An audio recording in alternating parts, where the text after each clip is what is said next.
हम एक हफ्ते से सिर्फ ये डिसाइड करें कि हम कैसे आपको कहेंगे प्राइम मिनिस्टर जी, प्रधानमंत्री जी। मैं भी आपका परिवार का हूं भाई।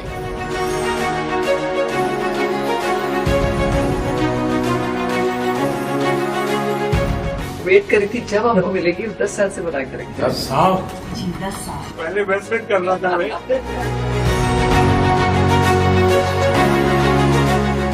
राज कपूर साहब ने दुनिया में भारत के सॉफ्ट पावर की ताकत को एस्टैब्लिश कर दिया।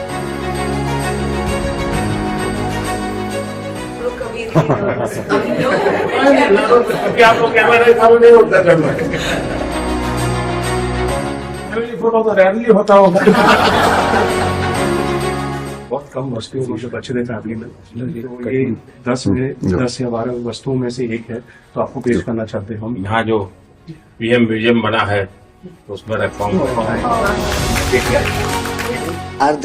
आदरणीय प्रधानमंत्री श्री नरेंद्र मोदी जी। कट।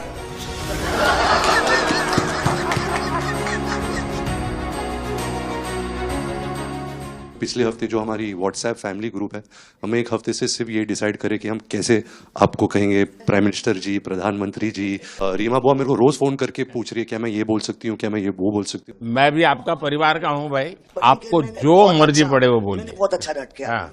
आदरणीय प्रधानमंत्री श्री नरेंद्र मोदी जी। कट।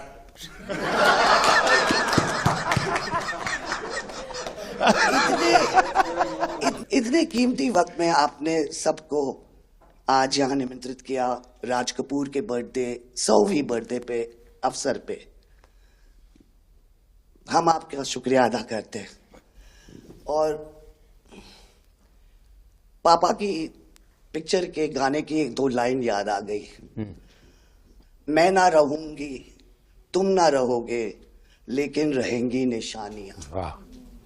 आपने इतना सम्मान प्यार दिया है, आज के दिन को सारी इंडिया देखेगी कि नरेंद्र मोदी जी प्राइम मिनिस्टर हमारे ने कितना सम्मान कपूर परिवार को दिया है। राज कपूर साहब का बहुत बड़ा योगदान है जी। आपका स्वागत करने का अवसर मिला और राज साहब का 100वां जन्मदिन यानी हिंदुस्तान की फिल्म इंडस्ट्री की स्वर्णिम यात्रा का वो कालखंड है जी। अब 1947 नीलकमल, अब 2047 को हम जा रहे हैं। 100 साल की एक प्रकार से जब यात्रा बनेगी तो कितना बड़ा देश को कंट्रीब्यूशन है। आजकल हमारे यहाँ डिप्लोमेटिक वर्ल्ड में सॉफ्ट पावर इसकी बहुत चर्चा होती है कि भाई जिस जमाने में सॉफ्ट पावर शब्द का जन्म नहीं हुआ होगा, शायद राज कपूर साहब ने दुनिया में भारत के सॉफ्ट पावर की ताकत को एस्टैब्लिश कर दिया था। यानी एक बहुत बड़ी भारत को उनकी सेवा थी। रणबीर के साथ हुआ है, वो गाड़ी में बैठा था और एक रशियन टैक्सी ड्राइवर था और उसने बोला कि are you from India? And he was singing a song, I am Raj Kapoor's grandson. से बेटा मैंने कहा था कि मैं उनका पोता हूं, तो हमेशा मुझे फ्री टैक्सी फ्री हो जाती है। एक काम हो सकता है क्या, खास करके सेंट्रल एशिया, कोई ऐसी फिल्म बने जो वहां के लोगों के दिल दिमाग पर राज साहब आज इतने सालों के बाद भी, यानी आज भी उनका पूरा कंट्रोल है। मैं बताता हूँ जी, आज छोटे बच्चों को भी सिखाते गाने। हाँ, यानी उनके जीवन में प्रभाव है। मुझे लगता है कि सेंट्रल एशिया में बहुत बड़ी ताकत है जी। हमें पुनर्जीवित करना चाहिए, हमें इसको नई पीढ़ी तक जोड़ना चाहिए और एक लिंक बने, वैसा कोई क्रिएटिव वर्क करना चाहिए और बन सकता है। वो उनको इतना प्यार मिला उसमें कि ये थोड़ा से उनका नाम इंटरनेशनली भी बाहर गया और उनको बोल सकते छोटे से तरीके से एक कल्चरल एम्बेसडर।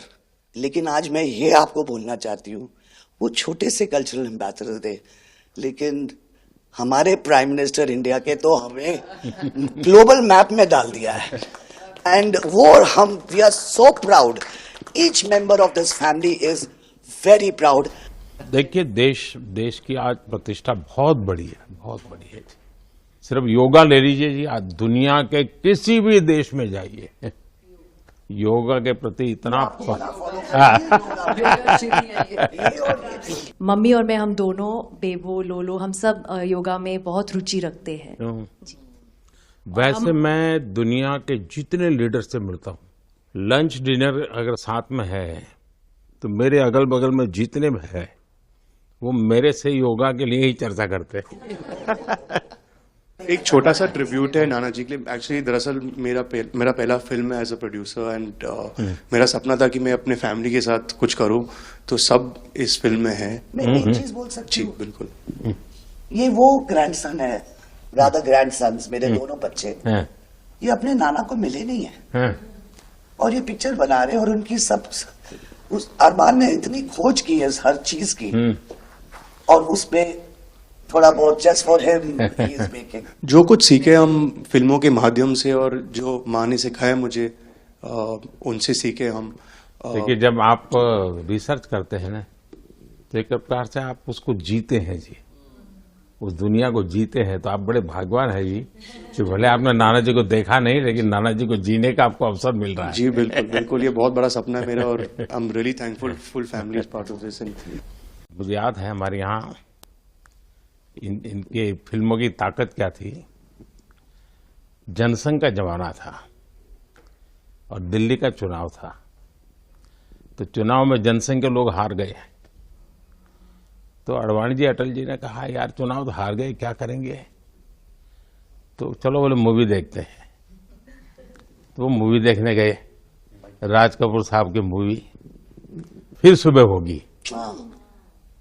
जनसंघ के दो नेता पराजय के बाद जाते हैं और मूवी देखते हैं फिर सुबह होगी, और आज फिर सुबह हुई। मैं चाइना में था, आपके पिताजी का एक गाना था, उसको वो प्ले कर रहे थे। तो मैंने मेरे साथियों को कहा, मैंने इसका मोबाइल फोन पर रिकॉर्डिंग करो। मैंने ऋषि साहब को भेजा था। अच्छा, और वो इतने प्रसन्न हो गए। इनफैक्ट अभी हाल ही में आप आई थिंक अफ्रीका गए थे, और वहाँ भी मैंने एक क्लिप देखा था, आप एक जवान के साथ खड़े थे और वो उस टाइम मेरा गाना गा रहे थे। समझा, बट मैंने वो क्लिप देखा था और काफ़ी लोगों ने मुझे भेजा था, सब लोग बहुत खुश हो गए। बट एक चीज़ मैं कहना चाहूँगी, गाना जो है, जो दुनिया को यूनाइट करता है, स्पेशली जो हिंदी गाने होते हैं, मतलब लोग गाते ही रहते हैं, शायद शब्द उनको समझ में ना आए। और ये मैंने काफ़ी देखा जब हम ट्रैवल करते हैं, खास करके of course with Raj Kapoor songs, but even now I think एक जो एक स्पेशल फीलिंग और एक सेंटिमेंट होता है हमारे गानों में, सब लोग बहुत इंस्टेंटली कनेक्ट करते हैं। और उसी के साथ एक क्वेश्चन था आपके लिए, क्या आप गाने सुन पाते हैं?